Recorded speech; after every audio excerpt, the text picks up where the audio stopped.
it's Lisa. I love this time of the year. I really like looking at what I did in the previous year and making some plans for the new year. I'm a planner, a list maker, and I just really enjoy that process. And I always enjoy doing a page or sometimes a two-page spread or two individual pages to wrap up the prior year and start into the new year. This year I have a one-page sketch for us with 4 pockets. And the 4 pockets will have things like my accomplishments from the previous year, what some of my plans are, maybe my personal life and business life for 2016, and my resolutions for 2016. So I'm going to be filling up these pockets with lots of information, and I like doing a format like this because it's real easy to reach down in the page protector of your scrapbook and pull these out and look at them as the year goes along. So we also have some embellishment here. I'm not sure that I'm going to use flowers, and a single photo.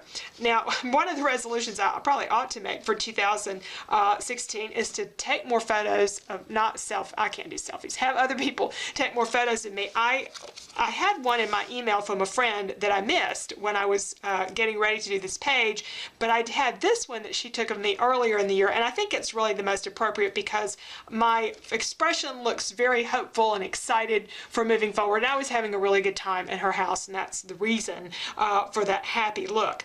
The reason the picture is so faded is because I printed it on my 10-year-old printer here at home, and it doesn't do the best photos, but I just needed to get a photo real quick for doing this, and I already have it set up to run the next time I send photos out. I keep a folder on my computer called To Upload, and I stick things in there, and then when I'm going to Walmart or Walgreens or whatever, I will upload those photos and have them printed. So I may replace this with a better one. For this sketch, we need some 6x6 papers.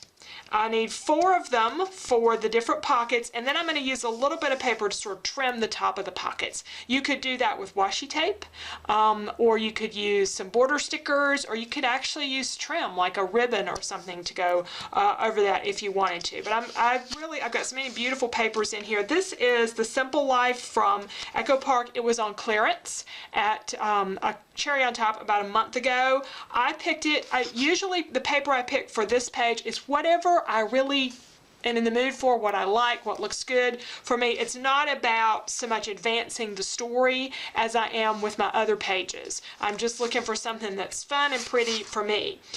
This one does do that a little bit though, in that there is paper in here, some really cool things, with clocks on it. And you know, what better way to symbolize the new year than clocks. Now that one is a little bit much, and I think we've got 2 of everything. I think these are all the papers that are unique. So I'm going to take these out. I don't normally do it this way. We're going to do a little different today. I'm going to pull all the papers out individually so I can get an idea of how the 4 are going to be grouped together and see which ones I like. Just start pulling some papers out here. And of course these are printed on both sides, so I've got to consider both sides.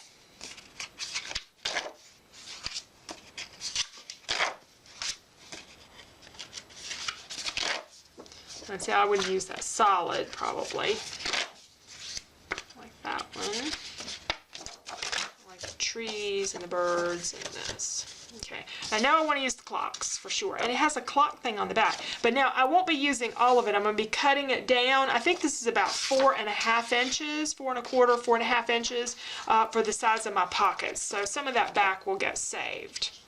I like that one, and I like this one. I think those would look good opposite each other. And let's take a look at our sketch. I want to put them so that they don't get all, like whatever I put down here is going to get seriously covered up, and up here as well. So let's do these. Let's do the clock down there and the flower up here, and let's find some others. I don't think I'm going to do the trees. It's a little too busy, and this is too bold. It's on the back. So narrowing these down, I like that blue. Just really need something else for this lower right corner, and kind of setting aside a few things that I think would make good borders. I end up with that doily pattern And then a couple of these are, like the one with the clock on it, are already, when I trim the top off, I'm going to have the perfect thing to do some borders. So I really only need a couple more for borders. And then we'll just need to trim these down.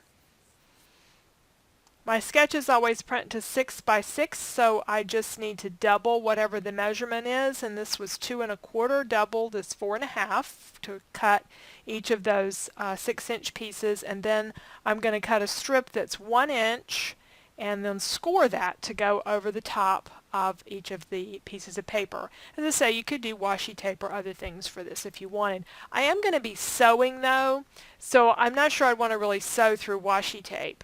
Because I wouldn't want to gum up my machine. But you wouldn't have to sew your pockets. You could just glue your pockets on. To attach the border strip, I'm just putting adhesive on one side of it and then the other.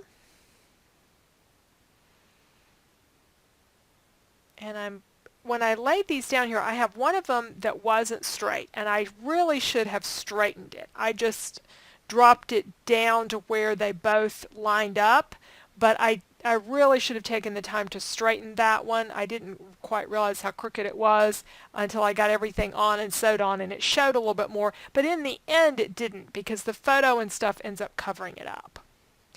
The other thing though that I really wish I had done was notice how the blue is in the upper left corner. And so it's sort of, or not corner, but it's sort of floating there on the page.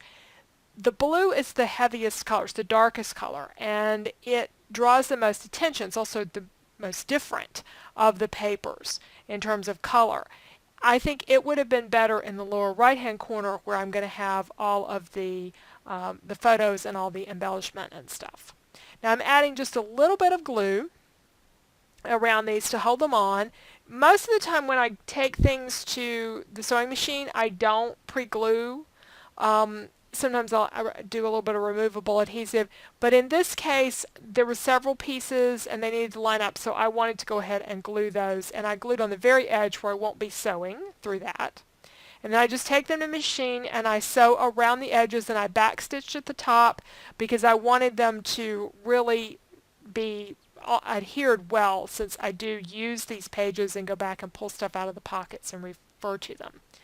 Now I have this clock, this one last little mistable clock that was in my collection, and I wanted to try that. The yellow didn't show up that well. The things that should show through, that the mist shouldn't stick to, didn't show up that well in the yellow.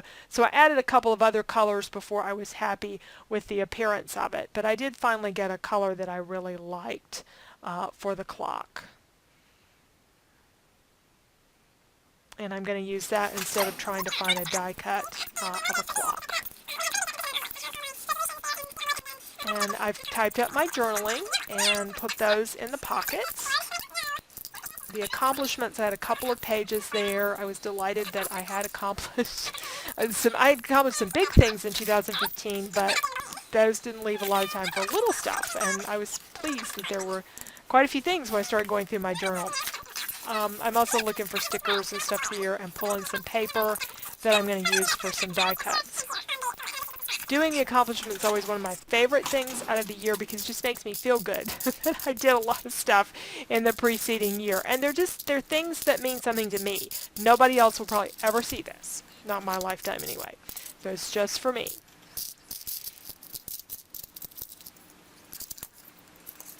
Okay, we die cut some flowers, and I've got some, I think those are My Mind's Eye embellishments, I'm not sure, or Simple Stories. I think they're Simple Stories embellishments. I just pulled a few little hearts out of those. I felt like it needed something else. So I went to my trim, and of course I ended up with my favorite little trim I've had forever. And I use it in such small quantities. I think it's going to be with me forever and ever. And I'm going to add a little bit of a peach color trim as well. I'm trying to decide if I need an extra flower down there, and I don't think I do need a flower down there. I think that 2 are going to be enough when I add some trim to them. But I do think they need a little more punch. They're a little bit of a light colors. They're too much the same as the rest of the papers, so I'm just adding some distress, and then I'm going to use some Stampin' Up! Ink for that yellow. I don't have a distress ink in yellow. but just going over them and giving them a little bit darker color, and that makes a lot of difference in the appearance. And then the last thing I had this word joy that I really wanted to use. I tore it when I pulled it off the sheet.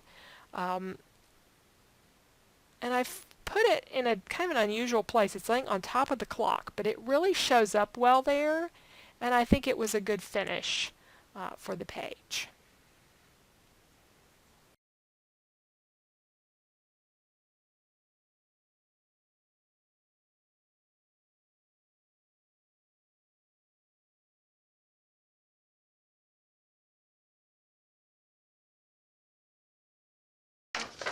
Here's our sketch. So we have our photos, and I didn't do as many flowers, but I did another embellishment here. I didn't end up putting a subtitle up there because I feel like these, sort of label each section. But we've got our pockets with our stitching around them, a little extra trim here on this. So you can get quite a bit of journaling, and some of these are really lengthy items that I have written in here for journaling. So let me show you a little bit more close up.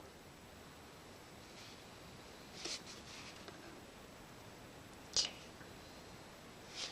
All right, and that's our very first page for 2016. Thank you for joining me. If you're looking for our 2015 sketchbook, that'll be coming along in about 3 weeks. I am working on it, and I will have that out hopefully before the end of January. So I will be sure and talk about that here on my YouTube videos. It'll be over on my blog and newsletter. So however you keep up with me, did that giveaway. A lot of people said they just follow the YouTube videos, but there were lots of different ways. So however you keep up with what's going on, you will definitely hear about the sketchbook when it's available. So, and this will of course be in for 2016. So thank you again for watching, and I appreciate all your wonderful comments. If you like the video, a thumbs up helps YouTube advance my channel. I got to 5,000 subscribers. Thank you very much. And I'm hoping to go to 7,000 before the end of this year. Thanks again.